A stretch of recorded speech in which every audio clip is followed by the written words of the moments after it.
First of all, जिसने अभी तक इसके प्रीवियस एपिसोड नहीं देखे हैं, फटाक से जाइए, कमेंट बॉक्स को चेक कीजिए क्योंकि लिंक आपको वहीं मिलेगा। सो इस पार्ट की शुरुआत वहीं से होती है जहाँ पिछले पार्ट का द एंड हुआ था। अंकल सू फांग को कॉल करके समझा रहे होते हैं कि एग्जीबिशन में एशिया के बेस्ट पत्थरों के एक्सपर्ट आ रहे हैं और इसलिए तुम उनका ध्यान रखना। वहीं दूसरी तरफ पंगजी और यून रूई का एग्जीबिशन में वेट कर रहे होते हैं कि तभी पंगजी को वहाँ चैंग मिल जाता है और वो पंगजी को गले लगाते हुए कहता है कि मुझे माफ करने के लिए आपका थैंक यू। जिसके बाद ही पंगजी यून से रूई के बारे में पूछता है तो यून कहता है कि उसका पेट खराब हो गया है और ये बात तो पंगजी को काफी शॉकिंग लगती है। खाना तो तुम दोनों ने साथ खाया था, तो फिर अकेले उसका पेट कैसे खराब हो सकता है। यून बोलता है कि वो सब तो मुझे नहीं पता, लेकिन मैं खाने के बाद जिया को छोड़ने के लिए चला गया था।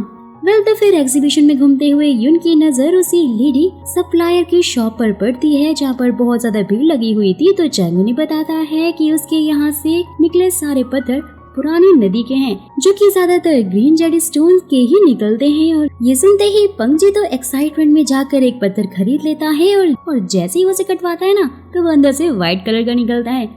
ये देखते ही यून रूई को कॉल करके सब कुछ बता देता है और जल्दी आने के लिए कहता है। नेक्स्ट सीन में फिर रूई भी अपना गेटअप चेंज करके यून के पास पहुंच जाता है और पत्थर को देखकर कहता है कि पत्थर के ऊपर तो दरार है और इसलिए इसके अंदर का कलर पानी के साथ में बह गया है, लेकिन इसमें अभी भी थोड़ा ग्रीन कलर बचा हुआ है। ये सुनते ही पंगजी भी फिर उस पर तीसरा कट लगवाता है जिससे कि पत्थर सच में ग्रीन कलर का निकलता है। और ये देखकर पंगजी थोड़ा रिलैक्स फील करता है और उसके बाद रूई वहाँ से निकलकर उसी लेडी सप्लायर के पत्थर देखने लगता है। और वही दूसरी तरफ फेई जाओ के भाई के कनेक्शन से एग्जीबिशन में एंटर हो जाती है और फांग को कार की फोटो दिखाकर पूछताछ करने लग जाती है। तो फांग उसे बताता है कि मेरे नाम पर बहुत सारी गाड़ियां रजिस्टर है और ये कौन सी है ये मैं नहीं जानता।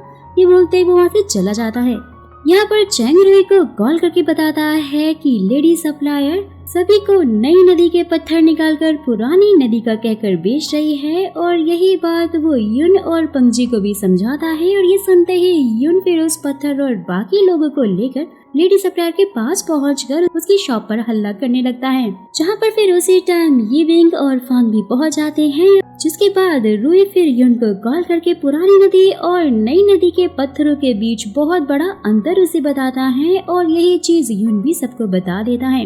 और जैसे ही फिर दादाजी वहाँ पर आकर पत्थर को चेक करते हैं और फांग से कहते हैं कि ये एग्जीबिशन तो सू ग्रुप कर रहा है, इसके बाद भी उन्हें घोटाले के बारे में कैसे नहीं पता। फांग बोलता है कि ये सू फाउंडेशन की एग्जीबिशन में लगी तो है, लेकिन ये उसकी तरफ से बेची नहीं जा रही है, तो उसका सू फाउंडेशन से तो कोई लेना देना ही नहीं है। और ये सुनते ही फिर दादाजी फिर उस लेडी सप्लायर से सबके पैसे वापस करने को कहकर और अपने पोते से ये बोलते हैं कि उनकी शॉप दोबारा से एग्जीबिशन में नहीं लगनी चाहिए बोलकर वहाँ से चले जाते हैं। जिसके बाद फिर एक छोटा सप्लायर यून की तारीफ करते हुए अपने स्टॉल पर आने को कहता है। यून और रूई इसके स्टॉल पर जाकर स्टोन को चेक करते हैं, जहां पर रूई को एक जेड स्टोन दिखता है और यून को वो खरीदने के लिए कहता है। यून उस स्टोन को खरीद कर उसकी कटिंग करवाता है तो वो जेड स्टोन निकलता है। वहीं दूसरी तरफ यीविंग लू मांग को कुछ दिन के लिए बाहर जाने के लिए कहती है क्योंकि पुलिस को उसकी साइड फोटो जो मिल गई थी। यहाँ पर अंकल सू फांग को लेडी सप्लायर वाली बात के लिए डांट रहे होते हैं और आगे से सावधान रहने के लिए कहते हैं। नेक्स्ट डे फिर यून, जिया, फेई और रूई ब्रेकफास्ट कर रहे होते हैं कि तभी यीविंग रूई को कॉल करके मिलने के लिए बुलाती है और ये देखकर फेई को तो काफी ज्यादा जलन होने लग जाती है। यीविंग रूई को सू कॉर्पोरेशन का इन्वेस्टिगेशन कार्ड दिखाते हुए कहती है कि हर साल ही सू कॉर्पोरेशन एग्जीबिशन लगाकर ज्यादातर जेड स्टोन अपने नाम पर करवा लेता है और इस बार उन्होंने एग्जीबिशन में छोटे छोटे व्यापारियों की एंट्री भी बंद करवा दी है ताकि सारे के सारे जेड स्टोन वो अपने नाम पर करवा सके, जिससे कि हमारी कंपनी को काफी ज्यादा नुकसान हो सकता है। और इसीलिए मैं चाहती हूँ कि तुम स्टोन की सही से चेकिंग करके इसमें हमारी हेल्प करो। और ये सुनते ही रूई भी उसे हाँ बोल देता है। वहीं दूसरी तरफ जिया और यून ड्रंक होकर सीधा एक दूसरे को किस कर लेते हैं और नेक्स्ट डे पंगजी उनके पास आकर बताते हैं कि सू कॉर्पोरेशन की एग्जीबिशन में जाने के लिए इनविटेशन की जरूरत है। तो रूई भी उन्हें इनविटेशन दिखाता है जो कि यीविंग ने दिया था। पंगजी भी फिर बताता है कि इससे तो सिर्फ एक ही आदमी अंदर जा सकता है। यून उसे अपने हाथ में लेकर कहता है कि उसकी टेंशन आप मत लो क्योंकि मेरे पास एक काफी अच्छा आइडिया है। तो फिर नेक्स्ट सीन में फांग अंकल सू को कह रहा होता है कि पता नहीं कि कैसे सारे के सारे छोटे व्यापारियों को इनविटेशन कार्ड मिल गया है, तो फिर अंकल सू उसे ज्यादा से ज्यादा जेड स्टोन अपने नाम पर करने को कह के फोन को कट कर देते हैं। जिसके बाद ही फिर रुई, पंची और युन के साथ में एग्जीबिशन में एंटर हो जाता है और वहाँ रखे हुए स्टोन को चेक करके उनकी लिस्ट बनाने लगता है। और वही फांग सीसीटीवी के ऊपर नजर रखे हुए होता है, क्योंकि उसे पता लग गया था कि रुई गेटअप चेंज करके वहीं पर एग्जीबिशन में आया हुआ है। पिछले एग्जीबिशन में भी वो ऐसे ही आया था और ये न्यूज फांग अंकल सू को बताता है। तो फिर अंकल सू फांग से रुई को चाय पर बुलाने के लिए कहते हैं। जब रुई अंकल सू से मिलने के लिए आता है तो फिर अंकल सू उसकी तारीफ करते हुए अपनी ही कंपनी में काम करने का मौका देते हैं ताकि उनको उससे फायदा हो सके, लेकिन रुई उसके लिए इनकार कर देता है और उनका ऑफर ठुकरा देता है। नेक्स्ट सीन में फांग उस सिक्योरिटी गार्ड वाले आदमी लिन को डांट रहा होता है कि वो रुई को एग्जीबिशन में आने से क्यों नहीं रोक पाया, जिसके बाद वो उसे रुई की नोटबुक लाने के लिए बोलकर चला जाता है। लिन रुई के पास जाकर उससे नोटबुक मांगता है, लेकिन तभी फेई जो कि लिन का पीछा कर रही होती है वो उससे आकर फाइट करने लगती है और इसी फाइट में रुई बेहोश हो जाता है, जिससे लिन बचकर भाग जाता है। फेई रुई को होटल रूम लेकर आती है और उसकी नोटबुक चेक करती है। नेक्स्ट सीन में फेई रुई को लिन के बारे में बताती है कि वो एक फाइटर है और एक मिशन में घायल होने की वजह से उसके दोस्त हॉस्पिटल में हैं, जिनकी मदद करने के लिए उसे पैसों की सख्त जरूरत है और इसीलिए फांग उसका फायदा भी उठा रहा है। जैसे ही वो उसे पूछती है कि लेकिन वो तुम्हारे पीछे क्यों पड़ा है, तो रुई बोलता है कि मैं फांग के गलत काम के बीच में जो आ रहा हूँ और इसीलिए वो मुझे रास्ते से हटाना चाहते हैं। ये सुनते ही फे फिर कमिश्नर से कॉल करके फांग को सीधा सीधा अरेस्ट करने की परमिशन मांगती है, क्योंकि वो बिजनेस के पीछे गलत काम जो कर रहा था। कमिश्नर कहते हैं उसके लिए तो हायर ऑफिसर से बात करनी पड़ेगी और उसके बाद रुई युन से फे की हेल्प करने के लिए कहता है और आइडिया बताता है। तो फिर नेक्स्ट सीन में रुई पंजे के साथ में स्टोन देखते हुए अपनी नोटबुक जानबूझकर टेबल पर रखकर चला जाता है। लिन जो कि इसका पीछा कर रहा था वो नोटबुक उठाकर दूर जाकर उसे पढ़ता है, जिसमें इसके लिए पहले से एक नोट रखा हुआ था जिसमें रुई उसे मिलने के लिए बुलाता है और लिन उस नोट को रखकर नोटबुक सीधा फांग को देकर उससे अपने पैसे मांगता है, लेकिन फांग देने से इनकार कर देता है। नेक्स्ट सीन में लिन रुई और युन से मिलने के लिए जाता है, जहाँ पर रुई उसे उसके लिए काम करने का ऑफर देता है, जिसके बदले वो उसके दोस्तों के हॉस्पिटल का खर्चा उठाने के लिए भी रेडी था। और ये सुनकर लिन भी मान जाता है क्योंकि उसे पैसों की जरूरत जो थी, और साथ ही अपना काम पूछता है। तो रुई से कहता है कि फांग ब्लाइंड ऑक्शन में धोखा करने वाला है और इसलिए हमें उसके खिलाफ सबूत ला कर दो। वहीं दूसरी तरफ फे को अपने कमिश्नर से फांग के खिलाफ सबूत जमा करके उसे अरेस्ट करने की परमिशन मिल जाती है और नेक्स्ट सीन में सभी फिर अपनी प्लानिंग के हिसाब से काम करते हैं। लिन फांग को ऑक्शन शुरू होने से पहले ही पैसों के लिए रोकता है, तभी फिर रुई भी गेटअप चेंज करके फांग का फोन चुरा लेता है और सारे के सारे जेड स्टोन पंगजी के नाम हो जाते हैं, जिन्हें की पंगजी भी काफी ऊंची कीमत पर बेच देता है। और उसके बाद लास्ट स्टोन सू कॉर्पोरेशन का होता है, जहां पर अंकल सू सभी को आने के लिए थैंक यू कर रहे होते हैं कि तभी फे आकर फांग को सीधा अरेस्ट कर लेती है। नेक्स्ट डे सभी मिलकर इसके लिए सेलिब्रेट कर रहे होते हैं, जहाँ पर लिन रुई को हेल्प करने के लिए थैंक यू बोलता है। तो रुई उससे कहता है कि थैंक्स की जरूरत नहीं है और अगर तुम्हें आगे भी कभी मेरी जरूरत पड़े तो मुझे जरूर बताना। वहीं दूसरी तरफ फे फांग से इन्वेस्टिगेशन कर रही होती है, लेकिन फांग उसे कहता है कि वो इन सब के बारे में कुछ भी नहीं जानता। और फिर थोड़ी देर बाद ही फांग का लॉयर उसकी बेल कराकर उसे ले जाता है। लो भाई, जब बेल ही होनी थी तो अरेस्ट करने का फायदा ही क्या हुआ।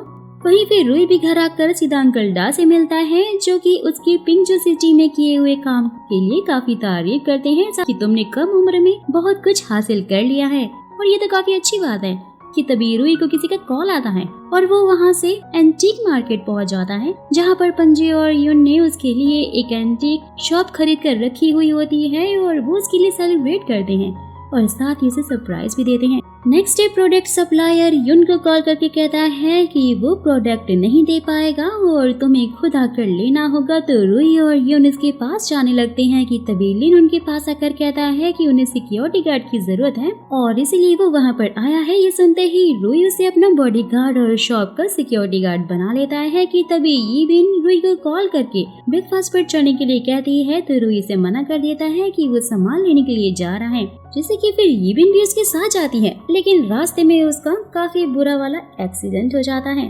तो फिर नेक्स्ट सीन में हम यीबिन के फादर चेयरमैन केन को कुछ बिजनेसमैन के साथ में मीटिंग में देखते हैं, जहाँ पर वो उन सभी को एक कॉन्ट्रैक्ट पर फोर्सफुली साइन करवा लेते हैं और उसके बाद उन्हें यीबिंग के पास देखते हैं, जो कि उसे हॉस्पिटल में देखने के लिए पहुंचे हुए थे। और जैसे ही वो वहाँ से बाहर निकलते हैं तो फिर उनकी मुलाकात रुई से होती है और रुई उनसे यीबिंग को साथ ले जाने के लिए माफी मांगता है।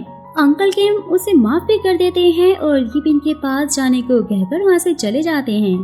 वहीं दूसरी तरफ अंकल सू फांग को डांट रहे होते हैं कि उसे इस टाइम यीबिंग पर ध्यान देना चाहिए था, जो कि सिर्फ अपने बिजनेस को बढ़ाने के लिए अभी रुई का यूज कर रही है और तुम यहाँ पर पुलिस स्टेशन के चक्कर काटने में लगे हुए हो।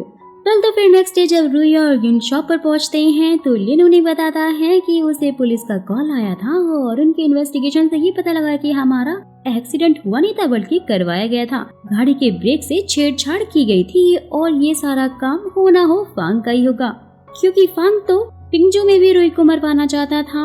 और ये सब सुनकर युन कहता है कि हमें फांग को फेई से कहकर पकड़वाना चाहिए कि तभी फेई वहाँ पर पहुंचकर रुई को एक सेब देते हुए कहती है कि जब तक उसके खिलाफ पुख्ता सबूत नहीं मिलते हम कुछ भी नहीं कर सकते।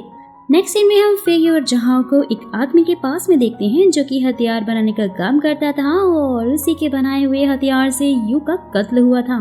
फेई उसे पूछती है कि क्या उसने किसी अजीब से दिखने वाले आदमी को हथियार दिया था, जिससे कि वो बंदा कहता है कि मैं हाफ ब्लाइंड हूँ और इसलिए उसने मुझे नहीं मारा है, लेकिन मैं यहाँ पर तुम्हें इतना जरूर बता सकता हूँ कि वो मुझसे लंबा और धीरे चलने वाला था और साथ ही उसकी उंगलियाँ काफी सॉफ्ट थी लेकिन हाथ काफी कठोर थे, जिसमें से लेडी परफ्यूम एम्बर की खुशबू आ रही थी। और वहीं फांग उस मैकेनिक से बात कर रहा होता है जिसने रुई की गाड़ी के ब्रेक फेल किए थे। जिसके बाद फांग ने फिर अंकल किन और अंकल सू के साथ में डिनर पर होता है। अंकल किन फांग की तारीफ कर रहे होते हैं कि ये किन ग्रुप को काफी अच्छे से संभाल लेगा और उसके बाद फांग फिर अंकल किन को एक डील ऑफर करता है कि वो यहाँ के कम दाम वाले एंटीक अंकल किन के जरिए विदेशों में एक्सपोर्ट करके बेचना चाहता है, क्योंकि भाई अंकल किन का बिजनेस विदेशों में बहुत ज्यादा मशहूर और फैला हुआ जो था और साथ ही एक्सपोर्ट करने के लिए उसकी एक ट्रांसपोर्ट कंपनी से जुगाड़ भी है। ये सब कुछ सुनते ही फिर अंकल किन भी डील को फाइनल कर देते हैं। जैसे ही फिर ये बात यीबिंग को पता लगती है, वो अपने डैड से ये डील करने के लिए मना करती है, लेकिन फिर अंकल किन बस अपने बिजनेस के फायदे के लिए ही ये डील करवाने वाले थे, इसलिए वो उसकी एक नहीं सुनते। नेक्स्ट डे फिर रुई फांग की ये साजिश की बातें सारी यीबिंग को बता देता है, तो यीबिंग उसे डील के बारे में बताते हुए कहती है कि फांग ट्रांसपोर्ट के जरिए माल स्मगलिंग करने और साथ ही वो अपना माल विदेशों में बेचना चाहता है और हम सब उसका माल पकड़वा देंगे और उसे जेल करवा देंगे। ये सुनते ही फिर रुई ट्रांसपोर्ट का नाम पूछता है और वहाँ जाकर अपनी पावर से फांग के एक्सपोर्ट होने वाले सारे के सारे माल की डिटेल्स निकाल कर फेई को बता देता है, जो कि दोस्त काफी इंटरेस्टिंग लग रहा था। जिसके बाद ही फेई उनसे मिलने शॉप पर आती है और बताती है कि मैकेनिक ट्रांसपोर्ट कंपनी के मालिक का साला है, साथ ही साथ सू कॉर्पोरेशन का सारा माल वही लोग एक्सपोर्ट करते हैं और अगर उन्हें इस बार अच्छे सबूत मिले तो फांग बच नहीं पाएगा।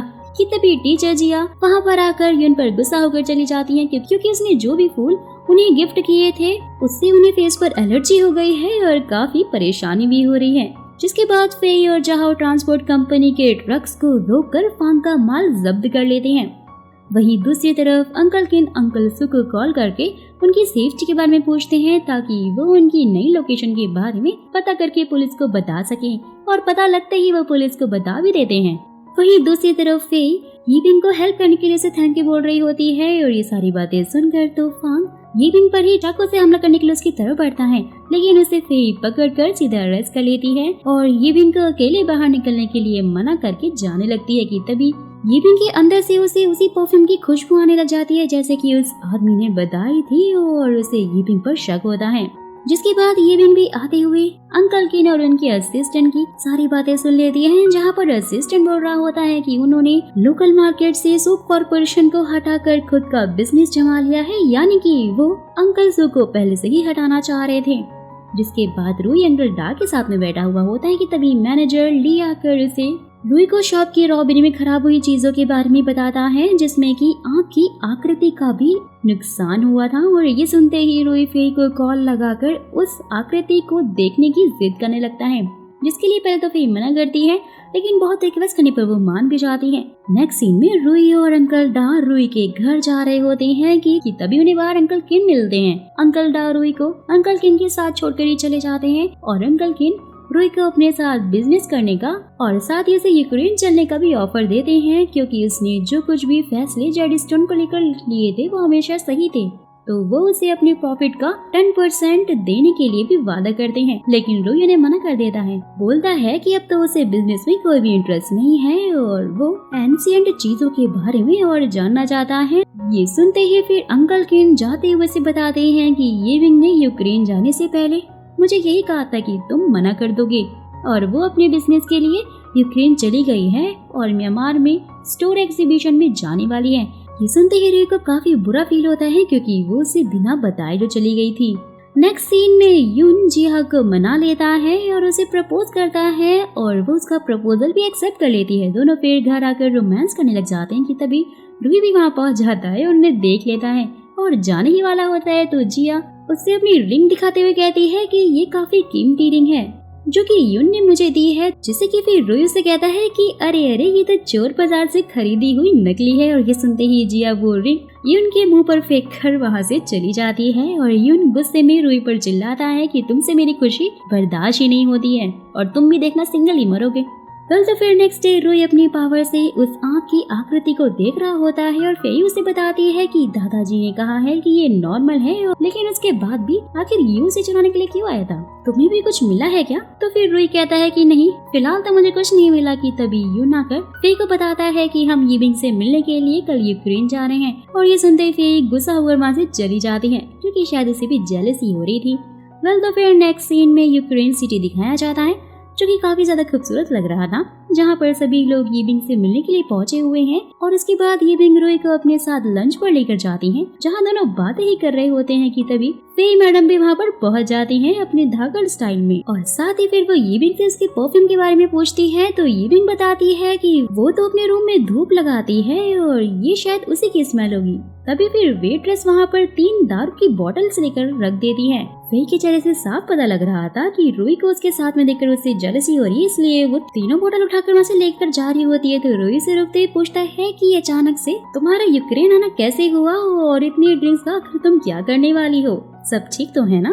तो फेई उसे बताती है कि तुम्हें बिना पूछे सबूत दिखाने की वजह से मुझे जॉब से निकाल दिया गया है, क्योंकि वो सारे सबूत दोबारा जमा करने से पहले ही चोरी हो गए थे। जिससे कि फिर रुई कहता है कि अरे आपकी जॉब मेरी वजह से चली गई, तो फिर तो आज से आप मेरी बॉडीगार्ड बन जाओ। और ये सुनते ही फेई भी काफी खुश हो जाती है, क्योंकि वो भी रुई के साथ उसके पास रहना चाहती थी। नेक्स्ट डे फिर येविंग रुई को एक आर्ट एग्जीबिशन में लेकर जाती है, जहाँ पर वो एक आर्ट को देख रही होती है कि तभी येविंग के बचपन का दोस्त फांग जे हुआ येविंग से आकर कहता है कि मैं जानता हूँ कि ये पेंटिंग तुम्हें बचपन में काफी पसंद थी और इसीलिए मैंने इसे खरीद लिया है और मैंने अभी सोने की खदानें भी खरीदी हैं। येविंग उसे रुई से मिलवाने की कोशिश करती है, लेकिन वो रुई को इग्नोर करके अपना सारा फोकस येविंग पर ही रखता है, यानी कि येविंग उसे काफी पसंद थी, साफ पता चल रहा था, लेकिन येविंग का पूरा फोकस रुई पर होता है। हे भगवान, शायद यहाँ पे लव ट्रायंगल नहीं लव स्क्वायर बनने वाला है। वेल तो फिर ये सब कुछ देखकर उसे जलन होने लग जाती है, क्योंकि वो येविंग को काफी लाइक करता था और उसे इम्प्रेस करना चाहता था। नेक्स्ट डे फिर जे हुआ रुई को अपने फेंसिंग क्लब में बुलाकर अपने दोस्त से मिलवाता है, जिसके बाद ही उन सभी के बीच में एक एक करके तलवारबाजी होती है। रुई तो वहाँ पर जे हुआ को फ्रेंड समझकर लड़ रहा होता है, लेकिन जे हुआ तो उसे अपना दुश्मन समझकर फाइट करता है और रूल तोड़कर रुई को हरा देता है। ये देखकर रुई को बहुत तेज गुस्सा आता है और उसके बाद रुई एक और मैच करने के लिए कहता है, जिसमें रुई जे हुआ को हरा देता है और कहता है कि मैंने अपनी दोस्ती तुम्हें ऑफर की थी, लेकिन तुम तो उसके काबिल ही नहीं निकले, तो फिर मैं तुम्हें अपनी जीत कैसे दे सकता हूँ। ये बोलते ही वो वहाँ से चला जाता है। और वहीं दूसरी तरफ फेई और यून घूमते हुए एक शॉप पर जाते हैं, जहाँ पर यून जिया को मनाने के लिए गिफ्ट लेना चाहता था, लेकिन कुछ चोर उस शॉप को लूटने की कोशिश करते हैं और फेई उनसे फाइट करके उन्हें वहाँ से भगा देती है। यहाँ भी हमारी धाकड़ गर्ल सब पर भारी पड़ जाती है और वहाँ से निकलकर वो जैसे ही रोड क्रॉस करते हैं तो वो चोर उनके पीछे फिर से पड़ जाते हैं और एक जगह जाकर उन्हें घेर लेते हैं, यानी अपने बहुत सारे चोर दोस्तों के साथ। तभी फिर यीबिन और उसका असिस्टेंट आकर उन चोरों को एक एक करके ऑफर करते हैं, जिसे लेकर वो चोर जाने लग जाते हैं कि तभी फेई उनसे वो चेक लेकर यीबिन को देते हुए कहती है कि हमें तुम्हारी हेल्प की कोई जरूरत नहीं है, और ये बोलकर वहाँ से चली जाती है। नेक्स्ट सीन में सभी मिलकर रूई और यूक्रेन में हुई घटनाओं के बारे में बात कर रहे होते हैं कि कैसे आखिर यीबिन को हर चीज की खबर लग जाती है। कुछ न कुछ गड़बड़ तो जरूर है, कहीं इन सब के पीछे उसी का हाथ तो नहीं। लेकिन भाई रूई तो उनकी बातों को इग्नोर कर देता है और वहीं यीबिन फेंसिंग क्लब की सारी बातें अंकल किन को बताती हैं, जो कि यीबिन को रूई पर ध्यान रखने के लिए कहते हैं। नेक्स्ट डे फिर यून रूई को जेहुआ का 2 डेज पार्टी इनविटेशन पढ़ते हुए वहां जाने से मना करता है, क्योंकि पार्टी में चैरिटी के नाम पर गैम्बलिंग होने वाली थी। लेकिन रूई वहां जाने के लिए रेडी हो जाता है।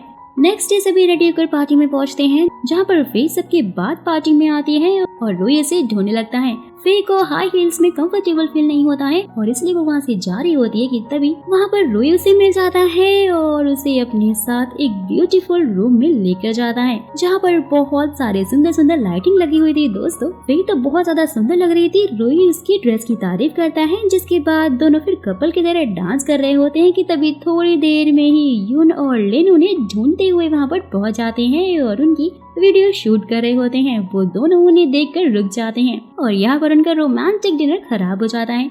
वेल तो फिर नेक्स्ट डे जेहुआ अपने फ्रेंड स्टीवन को पार्टी में लेकर आता है और वहीं यून होटल में यहाँ वहाँ घूम रहा होता है, जिसके बाद फिर जल्दी से रूई को लेकर वहाँ से भागती है कि यून प्रॉब्लम में है, जिससे ये पता लगता है कि यून स्टीवन के साथ में कार्ड गेम खेलने के लिए गया हुआ था, जहाँ पर वो हार भी गया था। कि तभी रूई भी उसकी जगह पर खेलने के लिए बैठ जाता है, लेकिन रूई भी हार जाता है क्योंकि जेहुआ गेम में वहाँ खड़ी लेडी से चीटिंग जो करवा रहा था। लेकिन भाई रूई की आंखों से कहाँ ही कुछ छुपने वाला था। वो उसकी चोरी पकड़ लेता है और स्टीवन पर इल्जाम लगाता है, लेकिन स्टीवन उससे बहस करके वहाँ से चला जाता है कि उसने कोई चीटिंग नहीं की है। जिसके बाद स्टीवन को भी पता लग गया था कि चीटिंग जेहुआ ने करवाई थी और वो फिर उसे एक्सपोज करने की धमकी देता है कि वो सबको सब कुछ बता देगा कि तुम्हारी एंटीक म्यूजियम में रखी हर चीज स्मगलिंग की है। और ये सुनकर तो जेहुआ अपनी पॉकेट से चाकू निकालता है और वहीं रूई फेई और यून के साथ में डिनर पर जा रहा होता है और उन्हें पता लगता है कि स्टीवन का मर्डर हो गया है।